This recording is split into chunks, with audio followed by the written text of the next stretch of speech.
ഇന്ന് ബദാം മിൽക്ക് ഉണ്ടാക്കാം. അതിനായിട്ട് 1 കപ്പ് ബദാമാണ് ഞാൻ എടുത്തേക്കുന്നത്. ഇത് കുതിരാൻ വേണ്ടി ഇടാം. ചൂടുവെള്ളമാണ് ഞാൻ ഉപയോഗിച്ചേക്കുന്നത്.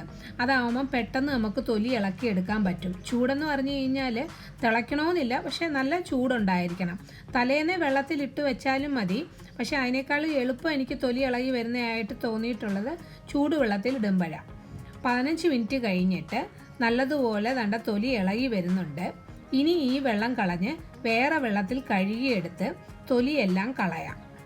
ബദാമിൻ്റെ തൊലിയെല്ലാം കളഞ്ഞ് എടുത്തിട്ടുണ്ട്. ഇത് മിക്സിയിൽ നല്ലതുപോലെ അരച്ചെടുക്കാം. ഒരു 10 എണ്ണം മാറ്റി വെക്കാം. അരിഞ്ഞിടാൻ വേണ്ടിയാണ്. അപ്പോൾ കുറേശ്ശെ പാലൊഴിച്ച് നമുക്ക് നല്ലതുപോലെ അരച്ചെടുക്കാം. കണ്ട ഞാൻ നല്ലതുപോലെ അരച്ചെടുത്തിട്ടുണ്ട്.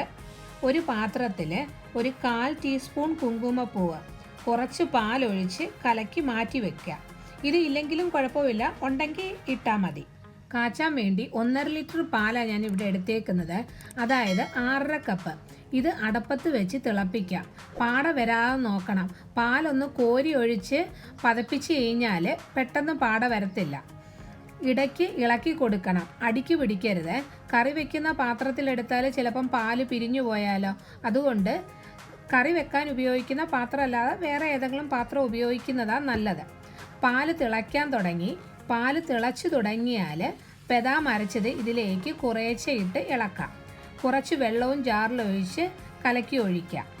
ഇനി ഇതിലേക്ക് കുങ്കുമപ്പൂവ് പാലിലിട്ട് വെച്ചിട്ടുണ്ടല്ലോ, അത് കലക്കിയിട്ട് ഒഴിച്ചു കൊടുക്കാം. ബദാം മിൽക്കിൻ്റെ കളറിന് വേണ്ടി ഞാൻ 1/2 ടീസ്പൂൺ മഞ്ഞൾപ്പൊടിയാണ് ചേർത്തേക്കുന്നത്.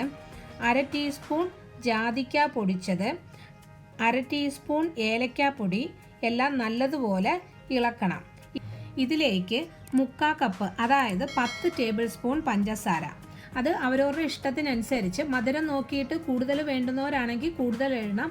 കുറവ് മതിയെങ്കിൽ കുറച്ച് പഞ്ചസാര ഇട്ട് ഇളക്കി നോക്കിയിട്ട് ആവശ്യത്തിനനുസരിച്ച് ഇട്ട് കൊടുത്താൽ മതി. ഇട്ട് ചെറുതായിട്ട് കുറുകി വരുന്നത് വരെ ഇളക്കി കൊടുക്കണം. ഇടയ്ക്ക് സൈഡിൽ പറ്റിപ്പിടിച്ചിരിക്കുന്നത് തവി കൊണ്ട് തൂത്തിടണം. തിളച്ച് പോകാതെ സൂക്ഷിക്കണം. ചെറുതായിട്ട് കിടക്കുന്ന രീതിയിൽ തീ അഡ്ജസ്റ്റ് ചെയ്ത് വെച്ചിരുന്നാൽ മതി. പിന്നെ മാറ്റി വെച്ചേക്കുന്ന കുറച്ച് ബദാം ഉണ്ടല്ലോ, അതും കുറച്ച്, അതായത് ഒരു 10 പിസ്തയും ഒരു 6-7 കാഷ്യൂ ഇട്ട് നീട്ടി അരിഞ്ഞിട്ട് ഇതിലേക്ക് ചേർത്ത് കൊടുക്കാം. ഇടയ്ക്ക് കടിക്കുന്നത് ഇഷ്ടമല്ലാത്തവരാണെങ്കിൽ ഇടണമെന്നില്ല. അത് അവരവരുടെ ഇഷ്ടത്തിനനുസരിച്ച് എടുത്താൽ മതി. ചെറുതായിട്ട് കുറുകി തുടങ്ങുമ്പം തന്നെ തീ ഓഫ് ചെയ്യാം. ഇളക്കിക്കൊണ്ടിരിക്കുന്ന തവിയിൽ ഇതുപോലെ വരച്ചു കൊടുക്കുന്ന നേരത്ത് വര നല്ലതുപോലെ അറിയാൻ പറ്റുന്നുണ്ടെങ്കിൽ കുറുകാൻ തുടങ്ങിയെന്നാണ്. ആറുമ്പോൾ കുറച്ചുകൂടി കുറുകും. ഇനി തീ ഓഫ് ചെയ്യാം. ഒത്തിരി കുറുകരുത്. ഇത് ചൂടോടെയോ തണുപ്പിച്ചോ കുടിക്കാം. ഇത് ആറി കിട്ടിയിട്ടുണ്ട്. ഇത് കുപ്പിയിലാക്കി 2 ദിവസം വരെ ഫ്രിഡ്ജിൽ സൂക്ഷിച്ച് നമുക്ക് ഉപയോഗിക്കാൻ പറ്റും. ട്രൈ ചെയ്ത് നോക്കിയിട്ട് ഇഷ്ടപ്പെട്ടാൽ ലൈക്കും ഷെയറും ചെയ്യണം. ആദ്യമായിട്ട് കാണുന്നവരാണെങ്കിൽ സബ്സ്ക്രൈബ് ചെയ്യാൻ മറക്കല്ലേ. Thank you.